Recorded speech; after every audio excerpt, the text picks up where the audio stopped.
Ushindi ndio huu hapa, umefika nyumbani sasa. Arusha kutokea Dar es Salaam. Tulifurahi mno. Jamani tucheze. Yaani ni uhakika kabisa, haina longo.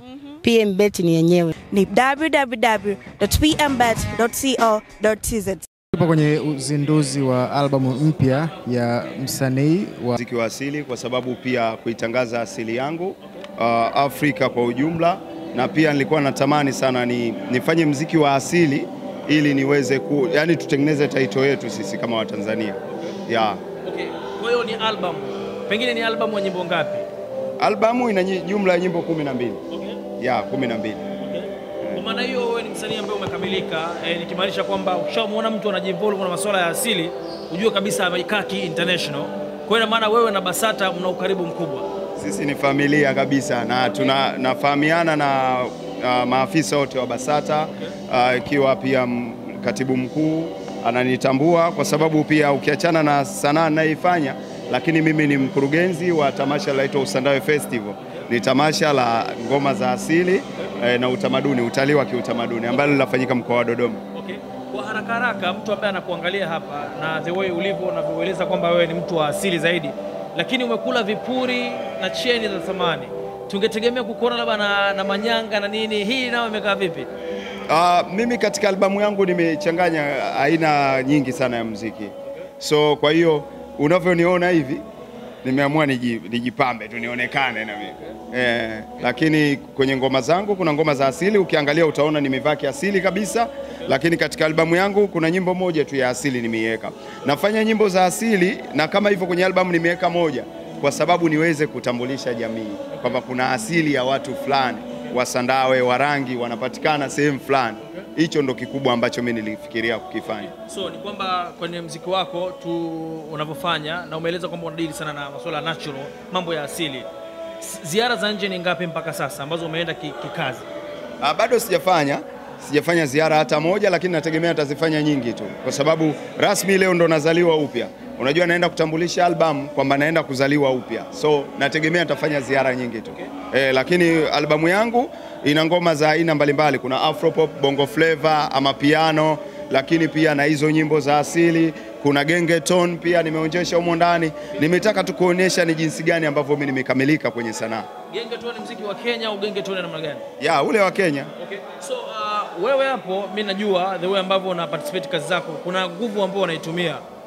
Hebu tuambie mpaka sasa hivi umeshirikiana na mastaa wa namna gani?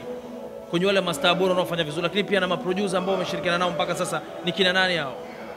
Ukiangalia katika albamu yangu tunaye Hamadai ambaye anatoka kundi la The Mafik. Nikimtaja Hamadai hakuna ambaye amtambui. Lakini tunaye Mfalme Ninja, tunaye Seneta Kilaka, tunaye Jitu Jeusi. Watu kama hao hapo. Lakini maproducer ambao nimefanya nao yupo Yogo Beats, yuko Mensen Selector, J Stereo, kuna producer yupo Dodoma anaitwa Chains. Ni mbaya sana, anasikio sana. Nadhani leo watu wataenda kushuhudia ngoma zake ambazo amezitengeneza yeye. Kwa hiyo nipo na maproducer kama hawa ambao wana majina makubwa. Ukiangalia Yogo mkubwa, Mensen Selector mkubwa, J Stereo mkubwa, akatengeneza hit nyingi, na wasanii kama hawa ambao nimefanya nao pia ni wakubwa hivyo. Kwa kifupi sana, ningependa kuongea na Watanzania kuhusiana na albamu yako ambayo unaenda kuizindua leo. Inaitwaje, lakini pia wapi wanaweza kupata ngoma zako? Albamu yangu inaitwa Footprint, nikimaanisha hatua ambazo nimepiga kwenye maisha yangu. Kila nilipokuwa na kanyaga nilikuwa naacha alama. Kwenye mateso nimeacha alama, kwenye huzuni, kwenye furaha, nyakati zote nimeacha alama. Kwa hiyo ndo maana nikaita Footprint, kwamba alama za miguu yangu kila nilipokanyaga. Lakini ndani ya albamu kuna nyimbo za hisia, za kuumiza, za maumivu, za kuteswa, lakini pia kuna nyimbo za furaha. Ndo maana jina la albamu nikaliita Footprint. Lakini mwisho wa siku atapata kwenye digital zote platform. Albamu itapatikana soon tu baada ya kuuzinduzi hivyo. Kuna mastaa wengi sana ambao wanafanya muziki mzuri. Kwa nini ukamchagua Hamadai kuwa miongoni mwa watu ambao wanaweza kushiriki? Sababu ni mzuri pia kati ya wazuri. Okay. Yeah.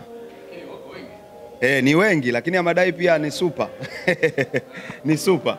Ndio maana nikamchagua. Lakini pia mimi huwa nikiweka ahadi ya kufanya kazi na mtu fulani, huaga paka niitimize ese. Mimi niliwakubali The Mafik na isikiliza Passenger kwa siku ya kwanza.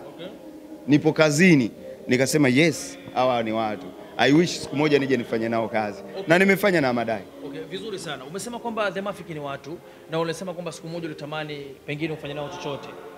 Rhino sasa hivi ameokoka, yuko katika uwepo wa Mwokozi Yesu Kristo, anaimba kwaya na anashawishi baadhi ya wasanii wengine kujiunga katika kuimba kwaya. Labda pengine katika hiyo kukubali kundi la The Mafik, pengine tutarajia kuingia kwenye gospel kupitia Rhino ambaye sasa hivi anaitumia jina la Uelewa wa Sauti. Nikisema nimzungumzie Rhino ni hisia zake ndo zimempeleka kule, kwa sababu yeye anatangaza neno la Mungu, na mimi naamini neno la Mungu naweza nikalitangaza kokote pale, hata nikiwa huko kwenye Bongo Flava nikiamua kumwimbia Mwenyezi Mungu na muimbia. Na katika albamu yangu track ya kwanza kabisa inaitwa Mungu Baba, mtaisikia leo. Ni ngoma ambaye nimemlilia Mwenyezi Mungu haswa. Kwa hiyo naweza nikamlilia Mwenyezi Mungu nikiwa popote pale, sio mpaka niseme nimeokoka tu. Kwa hiyo kuokoka kwa Rhino namtakia kila la kheri kule alipo. Alafu ni bro wangu, namkubali sana, nampenda sana na namheshimu sana, na yeye ananipenda sana. Kwa hiyo namtakia safari njema huko alipo, basi na mimi nafanya huko ambapo nilipo. Okay, kabla hujamaliza tuko na brother pia naye angejitambulisha, lakini pia atuambie kuhusiana na usiku wa leo, nini ambacho unakitegemea kutoka kwa brother? Mimi naitwa Vampire B20. Nafikiri mimi kama nyie tu. So nimekaa hapa, mimi pia ni presenter kama nyie. Nafikiri watu wengi wananifahamu. Yes, lakini ukiacha upresenter, mimi ni manager wa Smaina. Yes, kwa hivyo ndo nimejitambulisha. Yes. Nini wategemea kutoka kwa Smaina? Uwezo wa Smaina ni mkubwa sana. Yani moja kati ya wasanii ambao mimi sio mtu rahisi kumanage msanii, kwa sababu muziki naujua vizuri na nipo kwenye hii game mwaka 14 sasa hivi kwenye entertainment industry. Kwa hiyo najua how to handle this business. Kwa hiyo Smaina sio msanii wa kawaida kama ambavyo wengi wanafahamu. Lakini kuna wakati wa Mungu. Sasa huu ndio ule wakati wa Mungu ambao watu wengi watamuelewa Smaina ni mtu wa namna gani na nini anacho. Sisi tusiongee sana, tuingie ndio kasikilize album, afu tukirudi tutajua tunasemaje. Karibu sana, hautajutia.